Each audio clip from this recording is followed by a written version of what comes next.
When we understand the world of today, we can see that genocide and population control are in use as they've always been, even though the forms and exact methods have changed. In order to understand what's happening now, we need to understand what has happened before. And Ireland is a good example of a country which has experienced these things, not only in recent times, but in the past. Any genuine Irish person is aware of Ireland's occupation by the British Empire and of some of the things that happened here. Certain things, such as the executions of rebels and events like Bloody Sunday, are well known. But other things are not so well known, and some have been hidden. To use an old adage, history is written by the victors, and when it comes to Ireland, who has written its history, and have the perpetrators covered their tracks? In this interview, I speak to author Chris Fogarty about his work researching Ireland's Holocaust, more commonly known as the Great Famine in the mid-1800s. Chris's book, called Ireland 1845 to 1850, The Perfect Holocaust and Who Kept It Perfect, is available via the link in the description. Chris Fogarty, good to speak to you, and thanks for being on the program today. Thank you so much for this time, Emmett. No worries. Great to have you here. I've been looking forward to this one for sure. And today's show, of course, we're going to be examining the subject of the Irish Holocaust, usually referred to as the Great Famine, quote unquote, or the Great Hunger of the mid-1800s. So to start us off here, tell us, Chris, how and when you first started to look into this subject. In 1946, when we first went to Ireland, I learned about the people who had been evicted and went across the river into the bog, referred to as Connolly's Gardanines.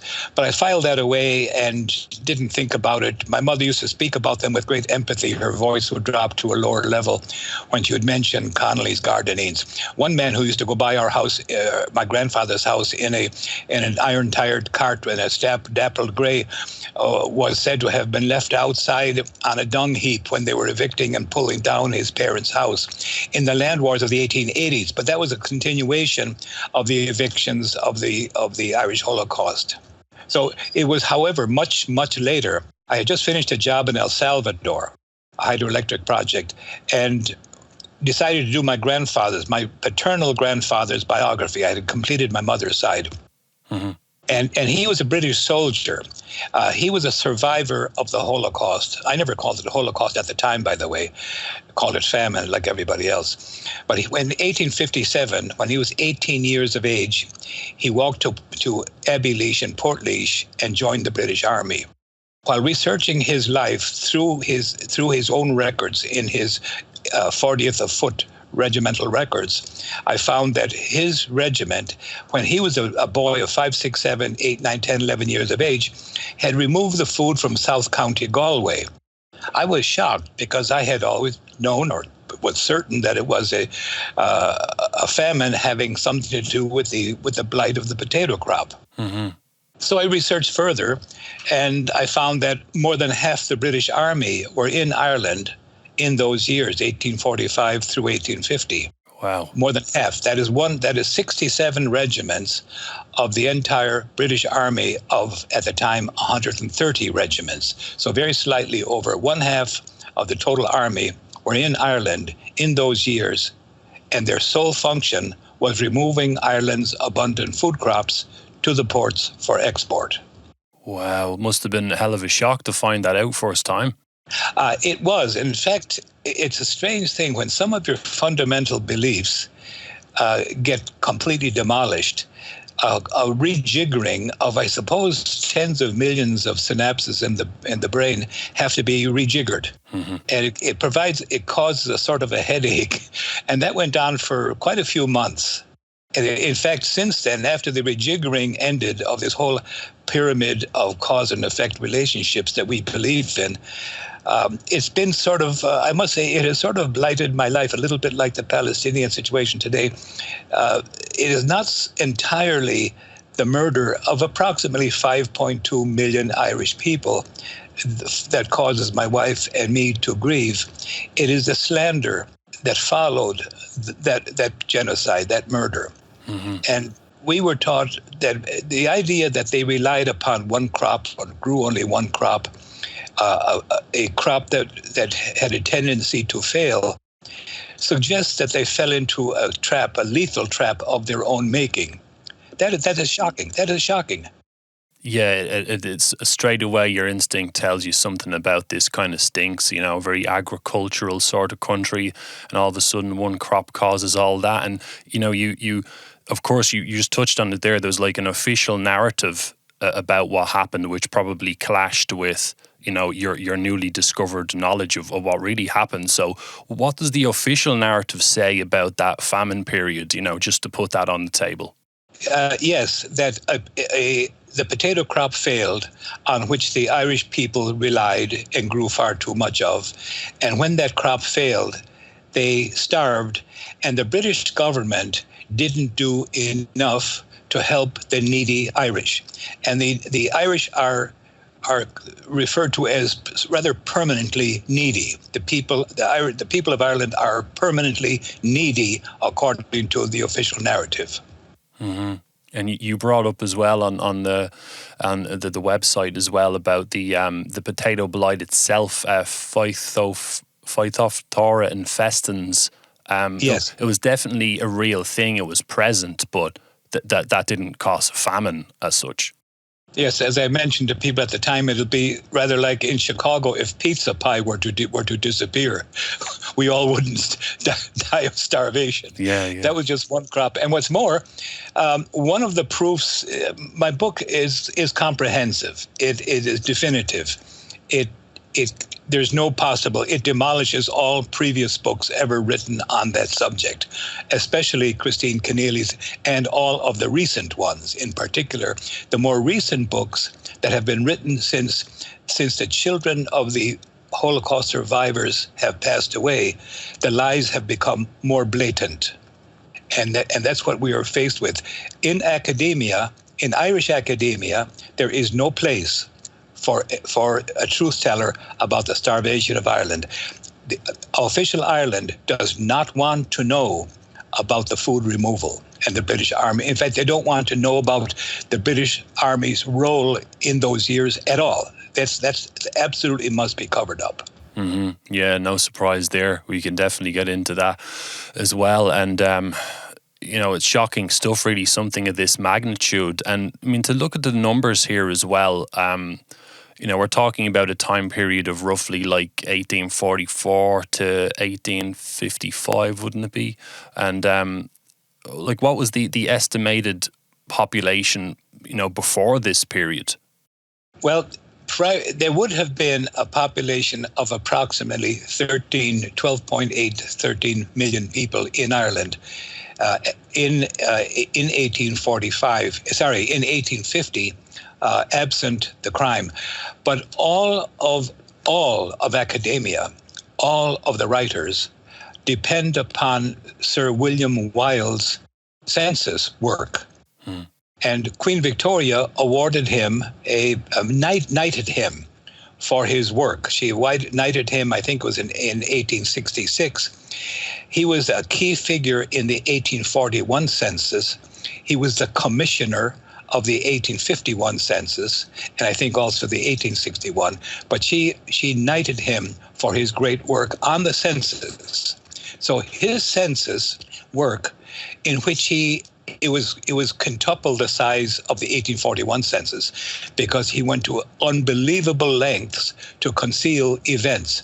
He went back as far as eclipses, lunar and solar eclipses of 1,000 years earlier, in order to give false attribution as to why so many people died. He fabricated the names of diseases that have never been known, the king's cholera, and the murrain, and the barking mania. All of these diseases, there are a great many of them that he fabricates, takes them right out of his imagination, and to them he attributes this huge number of deaths, the numbers of which, however, he conceals. He counted deaths only of people who died individually out of a family. If the entire family died, they were not counted.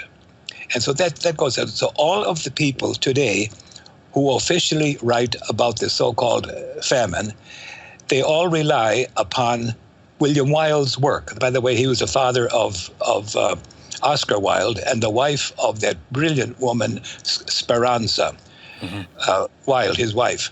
And they lived their lives in mutual, official, public opposition to each other. She wrote the book, The Starvation Years, which cited the fact of the British Army removing the food, or so-called protecting the food from the hands of those who grew it. And while he, the husband, denied everything. He was an empire supporter, and he is the source of 100% of the misinformation about census figures from that time. He was in charge of that, and he was knighted for it. He also, by obscuring and trivializing the fact that it was a genocide, he evidently, when Queen Victoria conferred an Order of the Bath upon the commander-in-chief of that Holocaust, that was General Sir Edward Blakeney. He was the commander-in-chief of all 67 regiments while they removed the food from Ireland. As they approached near the end of that mission of the starvation of Ireland, Queen Victoria conferred upon General Sir Edward Blakeney an Order of the Bath. I understand that's one of the most prestigious awards given by the criminals to each other in Britain, has been for a long time. Yeah, so if you go along with it, you get a reward. Yes, and so General Sir Edward Blakeney's uncle had been England's, and I say England, I think advisedly, because Britain didn't have a whole lot to do with these crimes. They were English crimes more than anything else. The people of Wales and Scotland had little to do with the crimes of empire, except to serve as soldiers, like my grandfather. Mm-hmm. So they, where was I now?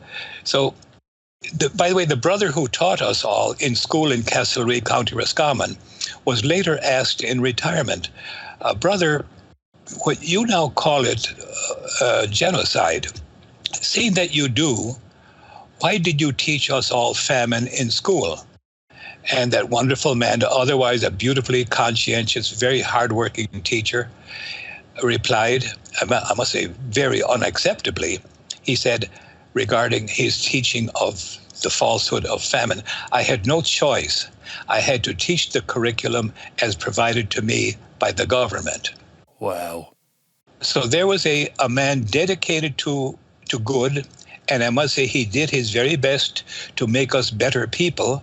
But he taught for school generations, for decades in Castlereagh, County Roscommon, and he taught a lie. And evidently, it's not just an ordinary lie. It was a lie to conceal a genocide. So I don't know for certain whether he knew it at the time. I fear he did. And I fear that a great many teachers in Ireland who to this day, and professors in the National University of Ireland, including in Limerick, are still teaching potatoes and blight. And in fact, that is the scenario that says the Irish people are, we don't want to say it, but the Irish people are stupid. They fell into a lethal trap of their own making. The only people on earth who ever essentially committed national suicide by growing a failure and relying upon a failure-prone crop. Doesn't add up. And the official story, once you start to kind of poke at it, you can find the holes quite easily. And I mean, who did this affect then? Did this kind of affect absolutely everybody in Ireland except perhaps like the landlords and the army and those at the top kind of? That's my take. According to Samuel Lewis's book, A Topographical Dictionary of Ireland. He did a lengthy tour of Ireland in the 1830s. And so far as he was concerned, there was nobody in Ireland except English landlords. He didn't say they were English. He referred to them as Irish. But they were all English. And what's more, they were in the process of wiping out what had been Irish towns. The town of Castlereagh, for example, he describes as growing up around the gates of the estate of Sir Wills Sanford. Sir Will Sanford got his sir from having sold out the Irish in the surrender to Britain or to England of 1800. Became a matter of law. It became a part of Britain officially on January 1, I think it was 1801. Mm-hmm. But many of those landlords sold their votes for many thousands of pounds, but also for titles. So the title of the Will Sanford, Henry Will Sanford, his title came from having sold out to the Union, the combining of Ireland into Britain. Mm-hmm. Prior to that, there had been a government of Ireland for which the Irish were not permitted to vote. All of Ireland's officials in the Parliament in Dublin were Protestant, and only Protestants were allowed to vote. So that was a self-perpetuating situation. Hard to believe that such a thing ever happened, ever, at any stage. But that was Ireland for centuries, that the Irish were not permitted to vote in their own country. Yeah, and the Protestant ascendancy and all of that, they would be allied to the crown. So we have this big structure here, this big machinery that's being ruled by the British monarch. And, you know, looking at the actual apparatus in Ireland and how this was organised, Chris, I mean, this wasn't in a localised area, was it? This was countrywide. Yes, it was entirely. For centuries, the Irish were the common enemy, and they had been stripped of legal personhood around the time of Elizabeth I. And so being stripped of legal personhood also, of course, obviously stripped you of all of your property. You could not sue anyone. You could not defend yourself in any court. The justice system in Ireland for centuries did not recognize the people of Ireland as having as being human beings. The law applied to persons, and Irish personhood had been removed from all Catholics, all native Irish. That's what they faced for centuries. Wow. And I wish I could say that Rome had come to their assistance, but it didn't. Rome sided with the English government in Ireland for all of those years. So there was no one to protect the people here then. Like they were just kind of getting it from all sides. And you know, looking at how it was actually done, how it was physically done, I know the army was involved and the landlords would have been involved. Was there anyone else involved in this equation, or was it just like the landlords would just kind of, you know, whistle and call the army in when they weren't getting their way? Well, they could do, and they did do that. However, the army were not the first attackers, the first force removing the food. The first force were the Royal Constabulary. Sorry, they weren't royal yet. They became royal in the 1860s. So the Irish Constabulary, run by officers from England, led by officers from England, were the first force to be used to remove the food. When they ran into difficulty, usually the landlords' militias were brought to bear. And there were many more, much more of an English presence in Ireland in those years. The landlords had their own support system. They had their foremen and their lawyers and their doctors and their saddle makers and their advisors of all kinds. And so much so that the map of Ireland is dotted with the churches of their followers. The landlords were essentially all Church of England, but many of their followers were Presbyterians and Methodists. And so the 1830 to 1845 map of Ireland, the Ordnance Survey of Ireland from 1830 to 1845, it took that long to survey the whole thing and publish it. They show that there are Methodist and Presbyterian churches all over Ireland, not everywhere, but they're scattered throughout the country. They were the churches of many of the support system for the English landlords.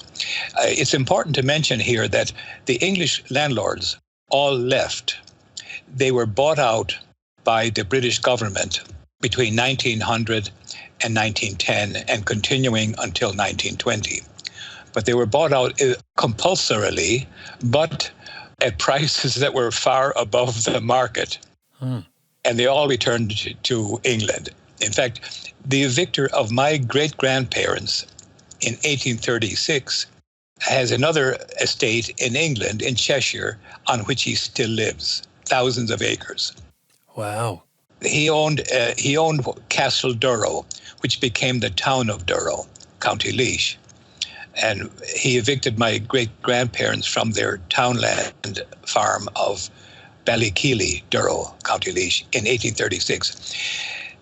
They wandered away from their land, and the only place my great-grandparents felt that they had some measure of safety was in sort of a no man's land beside the landlord's gallows, on Gallows Hill, uphill of the landlord's gates in Durrow. It was called Castle Durrow. And there they lived. One child was born. My grandfather was born in the shadow of that gallows. And a year later, they moved down the hill and onto Chapel Street into safety. I would think that they were allowed to build an emergency shelter there beside the gallows in case they should protest against their evicted status, and be handy to string up. The English landlords in Ireland, many of them had their own gallows, which they would have the army use for them. They could name anyone they want. They could hang anyone they wanted. So that was the reality at the time. None of my grandaunts and uncles or my grandfather died during the Holocaust, but my grandaunt did. When my grandfather joined the British Army to try to keep his siblings alive, and I suppose his parents, his sister, years later, on her way to pick up his paycheck from the post office in Durrow, County Laois, collapsed and died. And so there was one victim of hunger, but it was not, it's just like my family were not evicted during the Holocaust. They were evicted in 1836. My grandaunt died of malnutrition, or a disease caused by malnutrition, after the Holocaust. So that's my family's position in it. I just happened to be doing my grandfather's biography when I learned the beginnings of all this. It was quite a shock. So there's multiple layers, like they had a whole system in place here where, if you show a certain amount of resistance, there's a response to that. And if you try to go harder with the resistance and do something about it, there's other levels that come in. And I mean, was it the same up in Ulster, Chris? Because of the Protestant plantations and all of that, they weren't everywhere in the country. And I mean, was the British, the spread of British troops different up there, or was it the same as in the Republic?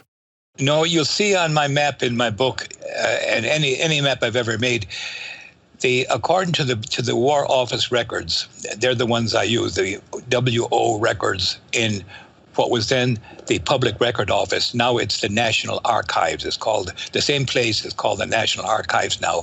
In Kew, west of London, is where the national records are kept.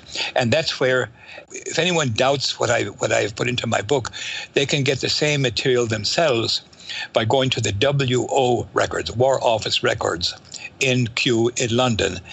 Look for the ones that apply to Ireland, and they can find the records, of which I have copies, by the way, true copies here in Chicago that I paid for and got while my wife and I made quite a few trips there to Kew, because the first trip I spent nearly a week there, and it only created many, many more questions. I went to the second time either myself or with my wife and got a whole lot more answers, and that raised more questions. So I made either 3 or 4 trips to London to get their records, and I would ask anyone who wants to know the truth about those years, that event in Ireland, to pay absolutely no attention to what you were taught in school or to what is taught to your children or grandchildren in school today. None of them are being taught the truth. The official record contradicts what is being taught in Irish schools, and I must say, in DePaul University and Loyola University in Chicago today. The United States used to be a force for general courage and the truth in Ireland. But the reverse is now happening. the corruption of Ireland's academia has now spread to Chicago and I think the nation. As we speak, there are people touring the United States trying to drive home the lie of potato famine. The Irish government is involved in that. They're sent here by the Irish government and by the so-called Northern Ireland government. Both sides. Both sides, wow. And that's part of my work in general, Chris, with this brand. Resolving Reality talks about, the bigger picture and the bigger picture agendas that are being played in the Western world. And for sure, destroying culture and history seems to be a massive part of this as well. They don't want people to know the truth. They want people to believe in this kind of watered down or censored version of the truth. And that's what they're pumping out through academia. Yes, there's a great Irishman who has actually abandoned his own country. He has alienated himself caused by the alienation, the hatred of the official Ireland to him. He's Dr. Tomás McShiamon, who is now living in Catalonia in Spain, among people who he says have some respect for their own history. And he has written a book entitled The Broken Harp. And it's sort of a takeoff on the harp that went through Tara's halls. The soul of music fled, that it's no longer operating, it's broken. And he has a PhD in biology from Cornell University in the state of New York. That university and other biologists have run examinations of tests on mice and rats where they combine an odor and an electric shock simultaneously, and then they remove the shock, and when the odor goes into the cage, the rats or mice react as if they're getting shocked.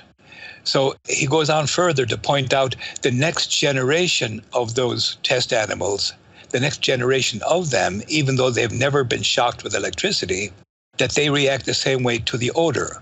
From those tests, he contends that there becomes a genetic component to the results of trauma, and that he refers to the Irish in Ireland as super colonized Irish syndrome, or he refers to their condition, their syndrome, as super colonized Irish syndrome. And he contends that the Irish are the most traumatized according to their behavior, that they are doing more work to wipe out the remains of Ireland than the British used to do, that they're more assiduous in wiping out what used to be Irish culture, what remains of Irish culture, than the British when they were here. Yeah. He's a man who should in most countries, if Ireland were free, Tomás McShiamon would be a cultural leader of Ireland. But of course, instead of that, he's in exile. Wow, that's really profound, because, I've been saying that for a while, that, in my work, again, like I was saying, I talk a lot about things like control and globalism and the European Union and all these different things that are facets of control. And Ireland has never been free, but when people say to me, how is it that Irish people aren't passionate about sovereignty and freedom, as they're not as passionate as they should be? And I always respond, well, it's because Ireland's has been kind of progressively ground down over the centuries. And what you're saying corroborates that when you have this trauma spread out over such a long time, it becomes actually part of the actual DNA. That seems to be the case. I had heard of epigenetics and read of it, but was quite skeptical about it until reading McShiamon's book, The Broken Harp, and I did a review of it. In fact, I bought quite a few copies and gave them to friends. The Broken Harp. It's on Amazon, at least Amazon USA at least. And I reviewed it. It is very, very impressive. And he should be operating in Dublin, and he should be a columnist and a TV spokesperson in an official Ireland, were Ireland to become free. He would have that position in Ireland, along with quite a few others, I would think. I'm looking at then, Chris, documentary evidence and stuff that kind of backs up what you're saying. There's that list of Holocaust reports in the Cork Examiner. It was 1845 to 1855. Tell us about this one. Yes, well, At the time, many writers were referring to it as Holocaust. I was neutral on the subject, agnostic, didn't know, but I did recognize that it needed a single word label. I happen to know Professor Norman Finkelstein, who taught at DePaul University in Chicago. Oh, wow. Yeah, I know the man, yeah. Okay, and we took him around to a few places to speak, my wife and I, and we're admirers of him for being a truth teller, a son of Auschwitz survivors. And he was fired by Catholic University, by DePaul University, a Catholic university in Chicago, because he was telling the truth about Palestine. That shocked us. We participated in the protest there for a few days, but that's what's going on. And it turns out that there's a much larger picture. We could not understand why the amount of work my wife and I did, why that must have offended people in power. There was a series of crimes perpetrated against us by the Irish government with the connivance of, let's say, with the U.S. government, with the connivance of the Irish government. The FBI here in Chicago framed me for the murder of 3 people I'd never heard of, while they covered for the murderer. The murderer was 16-year-old David Biro, whose murder weapon belonged to FBI agent Lewis. These are all facts. At the time, the penalty for a mass murder for a person my age would be lethal injection. So I was facing death. But the murderer saved me by blabbing through his FBI cover. He's now serving life without possibility of parole. 2 days before he was convicted in a court in federal court in a court in Chicago, FBI came bursting through our door with drawn guns, locked us up, my wife and I, in the federal jail in downtown Chicago and tried to imprison us for the rest of our lives. It took us 15 months and a fortune, but we proved that the only evidence against us, an FBI audio tape, was a criminal fabrication. We walked, but so did the criminals. And the specific FBI agent who had framed me for the triple murder and who had locked my wife and me up on this other set of absolutely false fabricated charges, he was later sent over by the FBI to work with MI5 in helping to arrange an own goal by the IRA in Omagh. So we wondered, now we didn't know that he was involved. We couldn't understand if we were doing work for the McBride Principles here in Chicago, and we also did a lot of work to free Joe Doherty, an ex-IRA man who had been locked up without charge or trial for years, 8 years in a federal lockup without having been tried, just like English justice. So it was either that or it was my book. Either one of those, one of those things must have been the reason that they committed all these crimes against us. But it turns out that that was only a part of it. At the time, the neocons, the largely Israeli-American and Israeli-British neocons, were planning their world conquest. In their own paper, which they wrote about 1989, is a project for a new American century, in which they call for full spectrum dominance, which is, in fact, the conquest of planet Earth and space. Mm-hmm. So their next step on the threshold to their ultimate targets, Russia and China, which are being demonized as we speak, they had to take out the threshold nations and wherever there was oil. So they couldn't do it without the, quote, international community, unquote, a role that the British military could fill. But they were being tied down by the IRA in the 6 counties. Mm. So the MI5 and the FBI worked together to defeat the IRA. And a combination of the Good Friday Agreement, which was based upon a falsehood, and the Omagh bombing, particularly the Omagh bombing, defeated the IRA. That freed up the British Army, and the wars in Iraq, Afghanistan, Libya, Syria, etc. went ahead. Yeah, so you think, well, you obviously kind of made some people worried with the things you were involved with, and that's probably why they were trying to kind of to set you up. And speaking of how you're, like, the impact the work you've had, how have your books been received in general by academics and the establishment? They usually tend to attack things that question the narrative. So what's been the response from what you know? Some are are absolutely elated by this, but some had been teaching this when it was only a pamphlet, had been teaching it, for example, at city colleges of Chicago. And a teacher's assistant was doing this at the University of Chicago. But I must say, at no time have the Catholic University of Chicago begun teaching the truth. Meanwhile, all 100% of Irish academia, I do not know of a single exception, are on the side of the potato famine lie, and that the British government didn't do enough.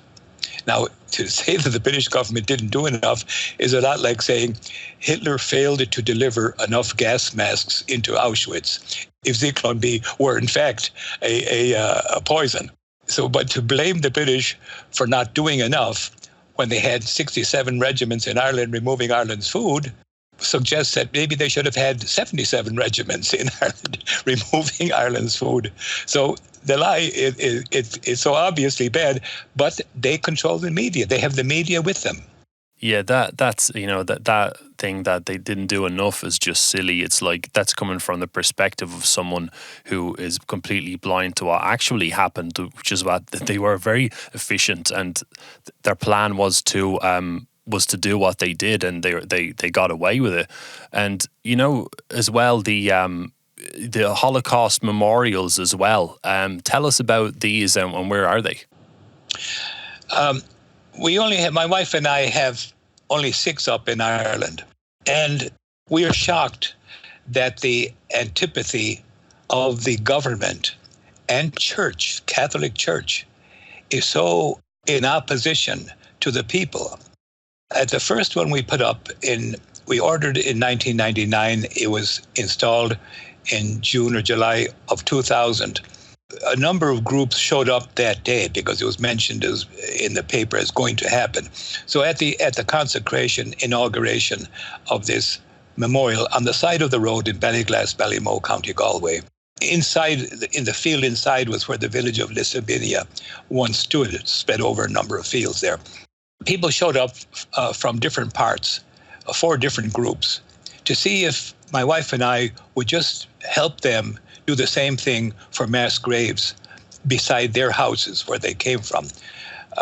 One only about 2 miles away, one in near Scramog, Kilglass precisely, in Kilglass, County Roscommon, one in Ahildotia, Kilkill, Bantry, County Cork. I can't remember where the 3rd or 4th one was. But all of those people became afraid, and except the people in Galway, in Kilbegnet. There was also a group from Kilbegnet. The people from Kilbegnet I was talking with them about the wording to go on theirs, when a few months later, there was a full-page news report in the Connacht Champion in which the bishop of that archdiocese, Bishop Christopher Jones, was the main focus. And he turned what I had been asked to do was help the local people put a memorial up where the people were buried from the Holocaust outside consecrated ground. And this happened much throughout Ireland. The one we put up in Castlereagh later is outside consecrated ground, outside the wall of the cemetery. In many cases, and I see this in local publications, that the people who died of starvation they wouldn't have a soul that would exist beyond their deaths. They were people without soul. They didn't count, and they were not given Christian burials. Now, at a certain stage, the death rate was so great that they just had to be buried en masse. That could account for many of those people. But they were buried outside consecrated ground. So we were getting ready to put one up there when it was announced. Here's one. And the bishop, I made a joke of it. This bishop guaranteed his own canonization because he performed 2 miracles the necessary 2 miracles for canonization, for his own canonization in one day. He converted murdered people of all ages, baptized Catholics of all ages, into unbaptized children. And without moving the bodies that had always been outside consecrated ground were inside consecrated ground. how he managed that latter miracle. He got the county council to take down part of the cemetery wall and enclose a token amount of where the mass grave was. And he consecrated that. It is so squalid. And he put his arms around the local women and about how their children are no longer in limbo. They're now in, along with their mothers, all those little babies in that mass grave. And I would think that once it had been established as a mass grave, it probably had been a place where unborn babies or babies who died upon birth probably were buried before, if they were died before being baptized. And it's because unbaptized children never were allowed. But anyways, this bishop talked about the new church and how all those babies have been brought in from the cold, he said. And he retired soon thereafter. And my wife and I, just 2 years ago, got a memorial up in there also that names the 2 regiments that caused the deaths of those people. So finally the truth was told, but it took from the year 2000 until 2017 or so before the wishes of the local people could be fulfilled. Wow, that's incredible stuff. Not only was it a crime, there was that massive cover-up job with many parties involved, and as well with the Irish government as well. I think you mentioned on the website about how they kind of, as we talked about, they like to hide certain parts of history and all this stuff, and they've been kind of trying to attack any sort of Irishness. They're even going after the 1916 celebrations now, the anniversary of that, saying it's not right to celebrate that. So they just never stop. And when it comes to the famine itself, is it true that they kind of tone down the anniversary of the famine? They don't really acknowledge it anymore? November the 3rd, for people who respect the truth and respect the memories of the murdered millions, have masses said, or they get together and they commemorate on November 3rd every year. That's been going on for about maybe 15 years now. And it's spreading. We knew of well over 100 churches, some in Ireland, many in the States, many in England, some in Australia, and one in Mexico that I know of, to commemorate the murdered millions of the Irish Holocaust. So that's growing. But meanwhile, the Irish government has gotten behind a Dublin bus driver by the name of Blanche, B-L-A-N-C-H, who started calling for another date to commemorate the potato famine victims. So the Irish government is now behind that, and they're promoting, well, it shifts. In about the last 3 years, they've promoted 3 different, there were 2 dates in 1 year, it was in May, 1 year in April, then the following year it was back in May again. I haven't heard this year that they're doing anything, but they've been promoting another date in competition with the November 3rd date. And the November 3rd actually goes back to the day November 3rd, 1845, when a delegation of Irishmen, including the mayor of Dublin and Daniel O'Connell, went to the office in Phoenix Park of the vice regent, Lord Heytesbury, and pleaded with him to stop the food removal, that the people were beginning to starve to death. That was on November 3rd, 1845. He ignored their request and read to them from a paper about potatoes and their failure, which he poo-pooed, by the way. He said that was all exaggerated. The failure of the potatoes was exaggerated. But what he did was this. November 3rd is commemorated for 2 reasons as a consequence of Lord Heytesbury. It dates the beginning of the official acknowledgement of the Irish Holocaust, and it also is a beginning of the Big Lie campaign of famine. He started it, and up until today, his lie has been a more successful event than the reason why the 22 men went there in the first place, to get them to stop removing the food, and also, by the way, to stop distilling, which was using the grains, the oats and the barley that would have saved thousands more. But none of that was done. And so it went ahead, and so November 3rd commemorates the beginning date of the Irish Holocaust.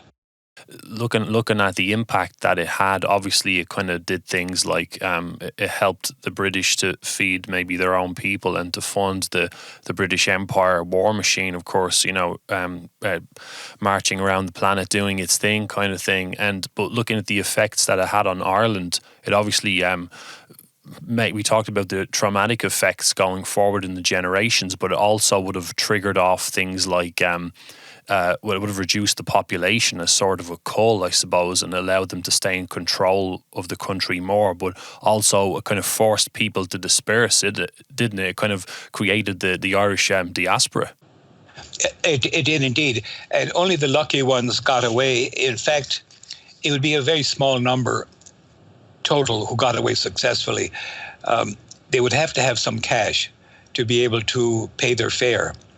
The landlords, in fact, to get rid of the people on their estates, did subsidize many, but they put them into vessels that were unseaworthy and didn't have enough food and things like that. So they landed, and then the American government blocked the arrival of those ships, and they landed in Canada where they couldn't be stopped. Canada being part of Britain, they couldn't be stopped. So they went up there in lines and lines of ships up the St. Lawrence River, and they died in their hundreds of thousands in fever sheds along the St. Lawrence River in all the towns there, Quebec, Toronto. There's a cathedral in Toronto, on which there's a mass grave was beside it. It was set up as the people arrived. The cathedral was built prior to 1845, and for a huge area around it is a mass grave.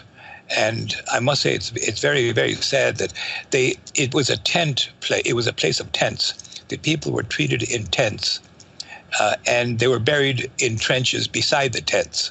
It's almost unbearable to think about. The only way to live in the knowledge of the Irish Holocaust is sort of a permanent grief. There's no other way, I think, to live a true and honest life. And it's not entirely grief for the fact that they were murdered, but also that they were first murdered and then slandered ever since, and that the slander continues. So the only response to that is a deep grief. What gives some relief to my wife and me is the installation of such memorials. I'd like to mention, however, that we put up one here more recently, a couple of years ago, in Smarmore, RD, County Louth, only 100 yards or so away from the County Meath border, southwest of RD. And Joe Duffy of RTE Radio 1 interviewed me about it. And he was so upset about it that he referred to me as Trump. So, wow. and then he had a... Why did he do that? I don't know. I don't know his motive. Well, he was very, very angry at me, and he had one woman on the come on the show, call in, to say, and it was a prearranged thing. The people who called in were already prompted. So a woman called in to blame that memorial that we installed in, I suppose, 2017 for the murders that were perpetrated between 1968 and 1998 in the 6 counties. Oh my God. And I don't know how she managed to do that, but he certainly encouraged her. And then a man from whom I was awaiting a figure for a well-carved memorial over the next mass grave, he told me that if I were to pay him €1,000 more than what I'm paying for the ones we're now installing, that he could do one that would properly show the proper reverence for the people buried in those mass graves. While I was awaiting his price from him, which would be $1,000, I had agreed to pay him £1,000 more, €1,000 more than what we were paying for our ongoing one. But he was going to give me another, I guess, slightly higher figure yet. While we were waiting for his price to come in, he was on that radio show, and he referred to me as a con man. even though I was awaiting his price for a memorial. He called himself a sculptor who could provide a much improved memorial for the victims in the mass graves than the memorials that my wife and I are installing. So that was him. And then there was another one who was one of the officers of the County Louth Historical and Genealogical Society, who expressed his official doubt that there are any Holocaust victims in the mass grave over which my wife and I installed a memorial, despite the fact that the people from RD have ever since then, and continuing to this day, occasionally gone on pilgrimages to that mass grave, because it is a mass grave of people who had died in the workhouse in RD. And a man who was taken to it by his in-laws from RD many years. And whenever he would go to RD, his in-laws would take him there as one of their days out. They would go there and just consider and say a prayer for those in that mass grave. He's in his 99th year, and he plays the bodhrán in an Irish traditional musical group. And we'll see him tonight in a tavern on the far south side of Chicago, Malachy Towie. He's married to one of the Moonies from Bridge Street, RD, and with them for decades. He would go to the Holocaust mass grave in Smarmore, RD, County Louth, where my wife and I installed a memorial. All the memorials we install name the perpetrating regiments. Now, we haven't installed any yet in Antrim or Donegal, wherever a combination of landlord control and militia and Protestant population was enough to keep the Irish really down. Where the Irish were really kept down most severely, the army would not be necessary. So the army were not necessary much along the northern coast of Ireland to remove the food. That could be done by local forces without the British Army involvement. I see, and I'm glad you brought up the Joe Duffy thing, because it's, as always with these things, when you try to tell the truth, what happens is they immediately have some sort of a countermeasure. So in your case, they're trying to say that, the memorial you set up, it's your fault, all the bombings. They're trying to conflate any sort of Irish national pride with you're a full-on, you're ready to start putting bombs in pubs. They need to immediately piss on what you're doing straight away. So people will listen to the show and go, he's a bit of a con man and he's probably a terrorist and all this stuff, and it just takes the edge off your message. That's the point, evidently. You would wonder why. I think that Joe Duffy and his cohorts make Ireland unique on earth. So far as I know, Ireland is the only nation whose establishment, including its government, deny a genocide of their own people perpetrated by a foreign power. Yeah, they must be really, because of their reaction to your work, they must be really keen to keep this under wraps. Maybe it's because they know that they've done quite a good job at destroying Irish national pride and, making people not proud of their country. They're doing a really good job of that here. And anything, if the truth about, the so-called famine came out, and I think that would reinvigorate the energy, the passionate energy Irish people have. I think they're probably afraid of that. Yes, I think so. And by the way, it shouldn't be any surprise. I'm still shocked, but I really should not be too shocked at the Irish government's betrayal of its own people, because when the Irish, after a bloodily suppressed campaign to be allowed to vote in the land of their ancestors in the 6 counties, they conducted a campaign from 1968 until 1972 or 3, I think it was 3, that had been bloodily suppressed by British forces, not the loyalists, but also uniformed forces. When the Irish in the 6 counties were first allowed to vote, whether they were property owners or not, property owners always were allowed to vote, but nobody but property owners.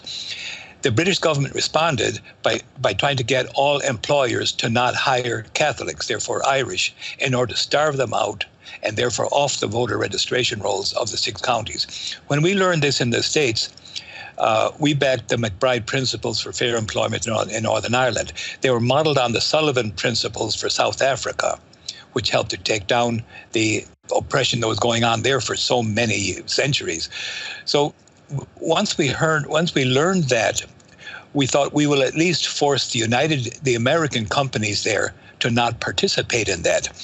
And so at the time, 25 U.S. corporations employed 11% of the working population of the 6 counties. The MacBride Principles campaign required them to maintain American standards of fair employment practices and to not participate in that policy of job denial to the Catholics.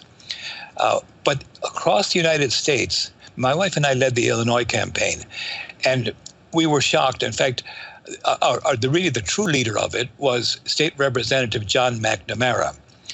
He led it, and he attended our organizing meetings for it, was there from the very beginning. We followed his political advice.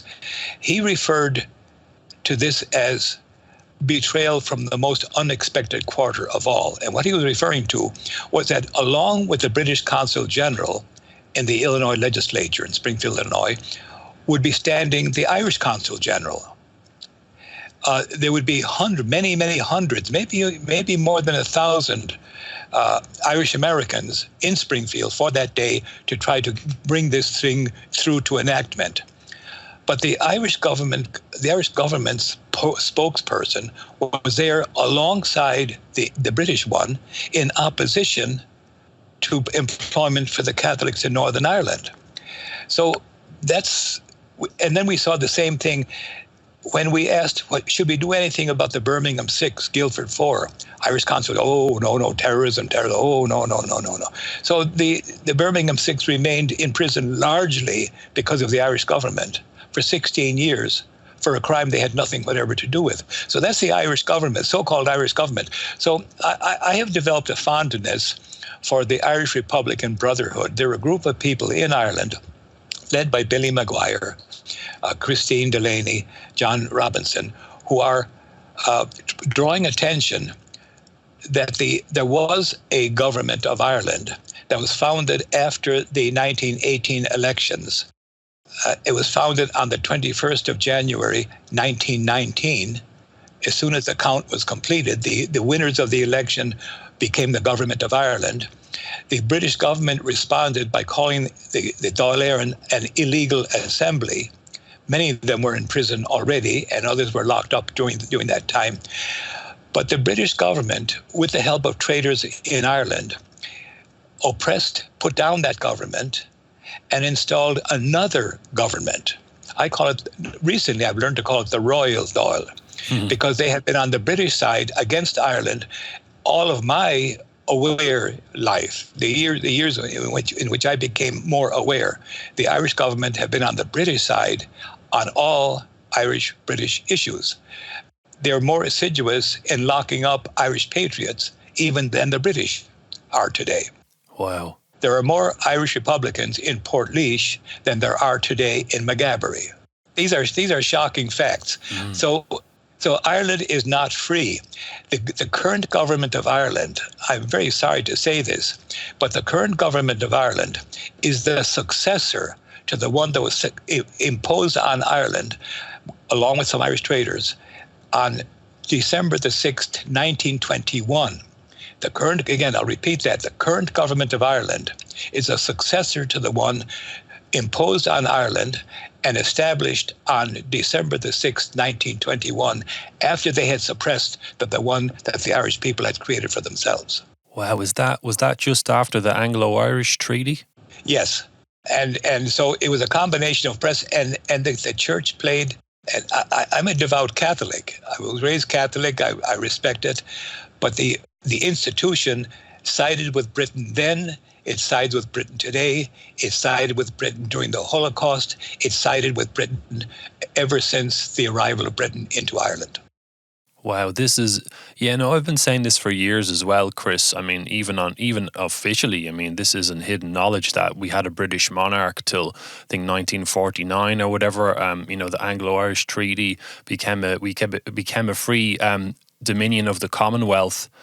in 1922 after the Anglo-Irish Treaty. And I've always said this, that when a place is controlled that long from the outside and the culture's been destroyed, the language has been eradicated and all that stuff, they don't need to have the army on the streets anymore. You know what I mean? They use academics, and they use the West Brits or other people here who don't feel anything for Ireland, and they just hold the camp. Just like back in the Holocaust times, there was different levels of control. They don't need to come in all out with the guns. They can do it now with academics and government and all that stuff. Yeah, it's also important to know that when Ireland, through the British government's own actions, removed Ireland's English landlords, the owners of the land, they were moved out, and the land was striped into typically 28-acre holdings or larger on the in the eastern section, Leinster, and the English landlords left. But their cousins, the commercial English, remained in Ireland, and they maintained control of Ireland, and RTE remains in their control with the assistance of Irish traders to this day. They kept the banks, the insurance companies, the auction houses, the brokerage companies, the flour mills, all of those remained in English hands after the landlords were bought out. And I must say something else also. My father and all of our neighbors in County Roscommon, and throughout Ireland, obviously, were still paying off, amortizing the huge amount given to the English landlords to get them to leave between 1900 and 1920.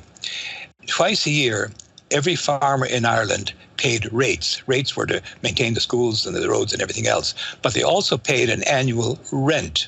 And the rent was the amount needed to amortize the gifts that were given to those landlords in 1900, 1920. And they were continuing to pay that off into the 1970s. And in fact, rural Ireland, in fact, all of Ireland, only started to prosper after that annual extortion ended in the 1970s. Let me just make sure I understand you here, Chris. You're saying that the British government kind of, someone bought back the land off someone else kind of thing? The British government bought out all of its English landlords in Ireland, all of them. Oh, so it's kind of almost a bit communistic, like they're taking away the private property and all that stuff, and they're holding it for themselves.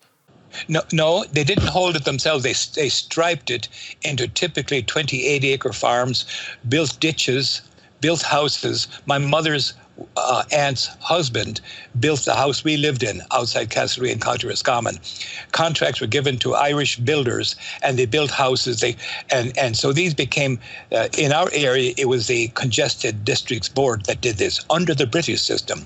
See, the British government had become so anathematized throughout the civilized world for what it was doing in Ireland that it had to make a change.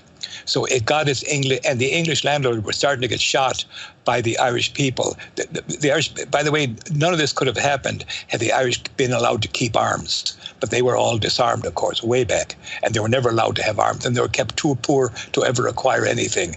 A landlord would have, an English landlord would have typically 20 or 30,000 acres, so maybe 10 square miles in an area.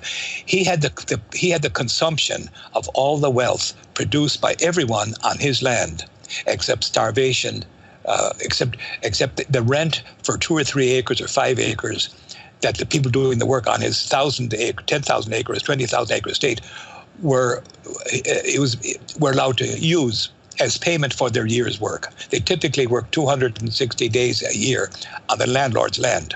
And the payment for that was the use of a few acres for their own purposes. So the landlord got to keep everything produced on that miles and miles of area, and the one estate abutted the next English estate. The estate of Wills Sanford in Castlereagh must have come close to that of the Pakenham Mahon estate in Strokestown, But there's another element. People who say today, in fact, Derek Warfield of the Wolf Tones, I had to correct him at the Irish American Heritage Centre 2 years ago when he said all those landlords in Ireland were Irish. They were not English. Well, They weren't. They were indeed English, and they were all repatriated, and they no longer remain in Ireland. They were bought out, and when they were bought out, they left. They departed, and so did their big networks of supporters. Their lawyers, their doctors, their saddle makers, their carriage makers. They all left also, so that the Methodist churches and the Presbyterian churches throughout the Republic are no longer occupied any more than the Anglican churches, the so-called Church of Ireland. There's a Church of Ireland in every town in Ireland. They were the landlords' churches. They were paid for by the Irish Catholics were forced to tithe to them, to give 10% of their production, whatever the landlord didn't keep, to maintain the landlord's church. It was applied only on tillage. Tillage was the agricultural work of the entire Irish people. It was not the tithing was not required of pasture land. And that was a favored one of the landlords themselves. So the landlords themselves had the Irish Catholics paying for the support of his church. So the genocide, these churches of Ireland, what a misnomer, were a place where the genocidists would get together and pray on Sunday, and those churches and the people running them were supported exclusively by the Irish Catholics. God. When you look more into it, it just becomes more and more of just a big mess. It's great. But no, I love the detail though. But the last thing as well, it's a real shame the world doesn't know about this, and there's other groups are allowed to have, a victim or kind of Holocaust status on a massive scale. And obviously you had, the Jews in World War II. And you brought up the point as well in your work that the Germans were forced to pay something like $100 billion in Holocaust survivor payments. It's much more than that, and that was years ago. It's much higher than that now. Wow, and the Irish never received such money from Britain. I think that we got an apology from a fake apology from David Cameron or Tony Blair at one stage. That was it. Well, that so-called apology was to do nothing other than to conceal a genocide, because he apologized for Britain not having done enough. That's a different matter altogether. Yeah, because that implies that what it was doing was benevolent. Little snakes, never ends. Just another layer of deception. Yes, but he has plenty of Irish parrots echoing his words, and all of Ireland's academia are now doing that, But I'm just hoping that the spread of the book. Let me say that the book is available. My book, The Irish Holocaust, Ireland 1845-1850, The Irish Holocaust and Who Kept It, quote, perfect, unquote, is available in Ireland from John Robinson in Dunleary. I donated to the Irish Republican Brotherhood the right to print a number of printings. This is the third printing they have. And I think there's some books still on the third printing. And if you happen to know another group, or if your listeners happen to know of another definitely worthwhile, meritorious group, I'd be happy to donate a printing or the right to them to print a batch. It's important that enough people read. It's doing well. What else? But John Robinson in Dublin, it can be acquired from him at John Robinson Imports at earcom.com. John Robinson. You can buy a copy from him. Oh, okay. In the States, they're on Amazon.com. And I must say it has had some very fine reviews of people, one from Harvard, McSheamon himself from Cornell University. I'm delighted at the quality of the support it's getting, and I'm not surprised at the opposition to it. And in fact, they say we can measure our value by the quality of our enemies. And I think this is happening. I don't want to build myself up too high, but my enemies are doing that for me by attacking me. Just like the FBI criminals who tried to frame me for all of those crimes.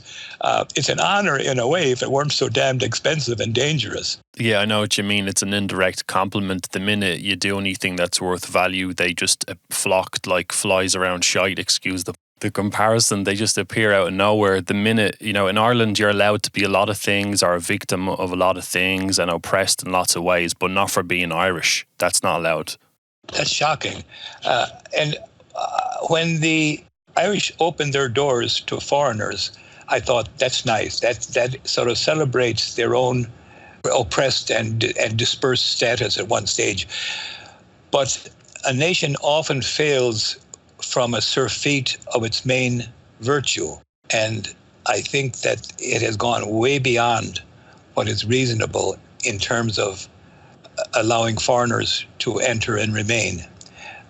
I think there wasn't much left of Ireland anyways. The language is gone. The main thing is gone. And to bring in this many foreigners, I applauded it when it first happened, but an excess of a virtue can sometimes be even fatal, and that might be the situation for the Irish today. Yeah, it's a shame, Chris, people don't learn as well, and Ireland has been constantly under this pressure, and it seems like we're never just allowed to be left alone and be Irish, you know. And but yeah, it's a big ongoing issue, I suppose, is freedom in this country and sovereignty. But, you know, it's been great talking to you, Chris. I've learned some new stuff, and it's been, you know, I really enjoyed it as well. And I'll make sure, you know, we can sort out links as well to where to get the book and all that contact information as well for Robinson you mentioned as well, and just try to get it out there and get some people to get their hands on the book. You give me hope for not alone Ireland, but for the world. People like you, if the planet is going to be saved, it's going to take people like you. And so I have to really salute you. Thanks very much, Chris. I'd love to meet you someday. Yeah, well, maybe. Yeah, we'll go and check out those memorials together at some stage. And I appreciate the compliments, and I'm just doing my part. You know, there's plenty of Irish people here. There's plenty of brainwashed people here, plenty of sick people, but there's plenty of ones who are proud of Ireland as well, and just want a bit of freedom, a bit of autonomy after everything that's happened here. You know, so we're all just doing our part. That's how I see it. By the way, the problem used to be England. It's not so much England anymore. It remains England, but only to the extent that England itself is co-opted by the dual citizen neocons or the neoliberals. They're all amalgamated today, and they're planning the conquest of planet Earth and space.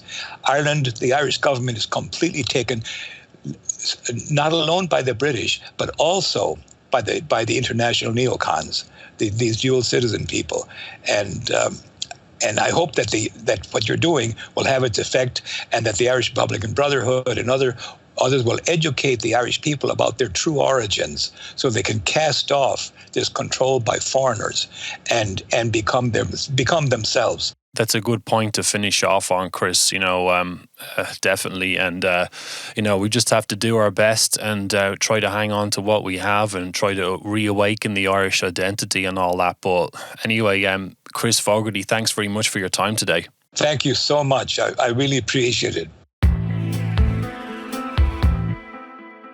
Thanks for listening to Resolving Reality Radio. That was author Chris Fogarty, and Chris's book, Ireland 1845 to 1850, The Perfect Holocaust and Who Kept It Perfect, is available via the information in the description. Subscribe to us on YouTube and visit our website resolvingreality.com. We'll be back soon with another episode of Resolving Reality Radio. Until then, take care and enjoy Resolving Reality. You are listening to Resolving Reality Radio, the podcast for Ireland's new independent media website, resolvingreality.com.